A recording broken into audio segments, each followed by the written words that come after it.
All right, don't get the blues because this stuff is what we've been doing pretty recently. Okay, remember we said it many times in class.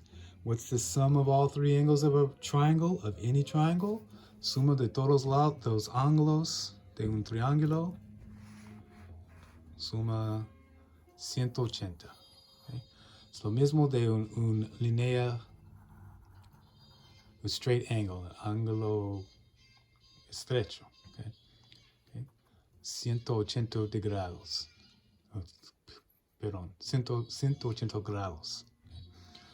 So in this situation, if you have a triangle and they give you two of the angle measures, you can easily find the third one just by saying, well, all of them are going to add to 180. So that equals 65 plus 50 plus x. Okay. And then doing our rules of algebra, we're going to minus that 50, so 130 equals 65 plus x. And minus that 65, 130 minus 65. 10 minus 5 is 5. 12 minus 6 is 6. So 65 equals x. Okay. So we have a isosceles triangle here. X equals 65. This one's 65. Two angles are the same. That means these two sides have to be the same. And we have an isosceles triangle with x equals 65. Okay. What if I give you another triangle, said that let's see, they give you anything tricky? Nah, nothing real tricky. Okay. Let's say we give you a triangle like this. And we said this one was x, this was 2x, this is 3x. Okay. You would still do the same thing. Say, well, they're all going to add to 180. So that's x plus 2x plus 3x.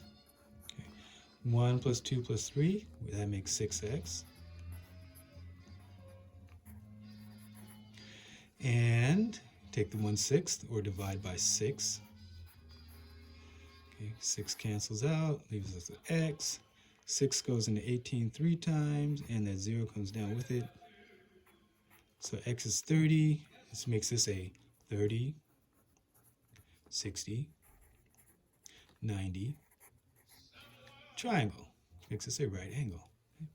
So I'll give you stuff like that. Okay, that's just the triangle angle sum theorem. Okay, and the other part of this lesson has to do with your very best friend, the Pythagorean theorem. Theorem de Pythagoras. Okay. Okay, where you know it only works for right triangles, a triangle with a right angle, triangle with a right angle, triangle with a right angle. The two short sides, in English we call them legs. In Spanish they call them catetas. But the long side in either language is still the hypotenuse.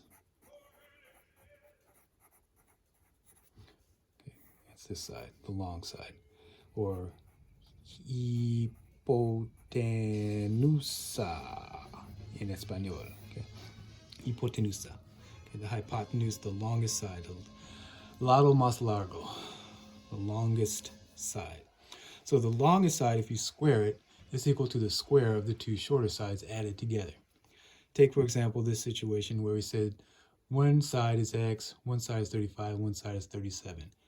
First, you say, wait, do I have the longest side? Well, the longest side, the hypotenuse, the hipotenusa, is siempre opuesto del ángulo recto. Okay? It's always the side opposite the 90-degree angle. 90-degree angle is going to be the largest angle in your right triangle. Therefore, the side opposite is going to be the longest side. Okay. So then we look at this situation here. We say, okay, well, here's the side opuesto del ángulo recto. So 37 squared will equal 35 squared plus x squared. Okay.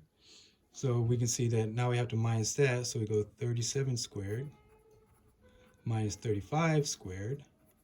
That's going to be our x squared. Once we figure out what these two numbers are and we can subtract them, we will then take the raíz cuadrado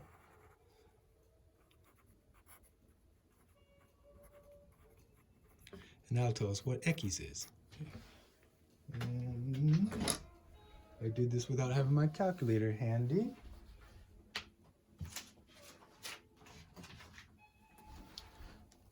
So I'll pull out the calculator.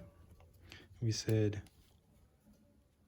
37 squared minus 35 squared. We get this nice number 144, which everyone knows that the square root of 144 is plus or minus 12. Okay. So it tells us in this situation, x is equal to 12. So it's another Pythagorean triple. 12, 35, 37. To go along with our 3, 4, 5, and our 5, 12, 13. All these will make right triangles. Okay. So that's your Pythagorean theorem. I don't think there's anything tricky, as long as you remember those pieces. Okay, so what if they give you one like this? They said this is x, and this is 8, and this is 8. So you have an isosceles right triangle, 8 and 8. So anything different? No. X squared is equal to 8 squared plus 8 squared. 64 plus 64 makes 128, so x squared equals 128. Then you have to square root both sides. And the square root, so x would be the square root of 128. Okay. This is where we run into the fun with radicals, because we can't leave radicals like that. You have the square root of 128, and we say there's got to be a perfect square inside of that. And we know there is because we did 64 plus 64. So I think 128 is equal to 64 times 2. So this is really equal to the square root of 64 and the square root of 2. Okay. 64 times 2 makes 128. So, and we can take the square root of 64.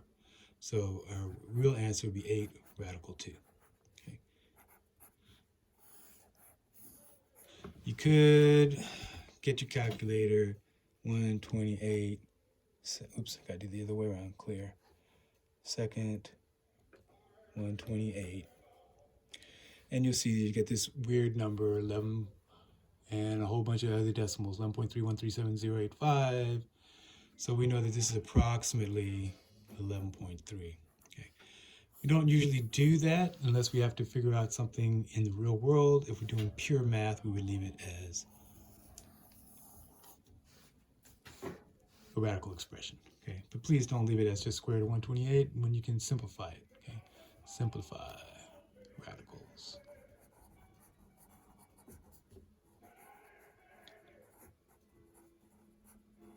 Siempre. Always simplify your radicals. Okay. That's pretty much it for this section. You know that all three angles of a triangle add up to 180.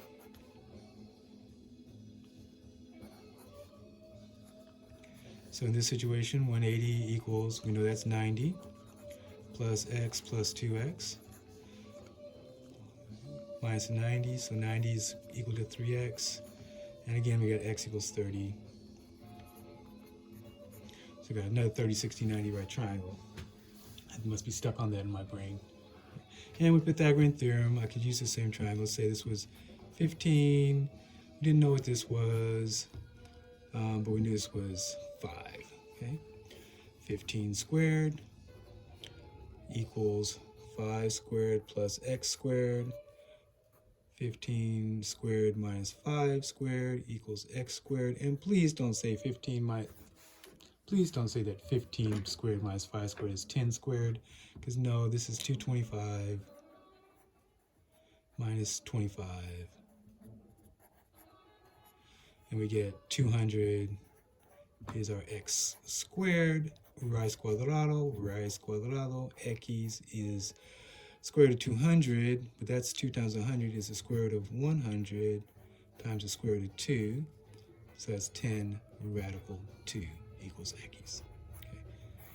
And that's using Pythagorean theorem and using the triangle angle sum theorem, and you get your triangle relationships.